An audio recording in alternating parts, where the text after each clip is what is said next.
আমাদের ওই বাংলাদেশে ওই পিছেরা এখন আপনারা পূজাগুলোতে 5 লাখ টাকা দিতে হবে। আরো পর্যন্ত যদি পূজা করেন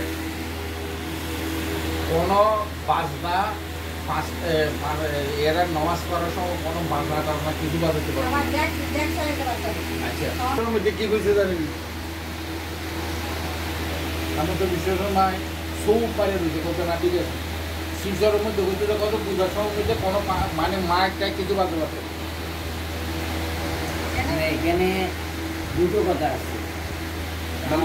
বাংলাদেশের জামাতে ইসলামের আমিরে বলছে যে আপনারা নির্ঘাতভাবে পূজা করেন, আমাদের মাদ্রাসা ছাত্ররা পাড়া দেবে। বাবা একটা কথা আপনারটা বলছে শুনে না, ওর দূর দেখবে, ওর দিকে হবে না। এরা বলছে যে আমি জন্মপতি বলছি যে নির্ঘাতে আপনারা পূজা করেন, আমাদের মাদ্রাসা আপনারা যদি প্রয়োজন মনে করেন আমরা মাদ্রাসার ছাত্ররা পাড়া দেবো।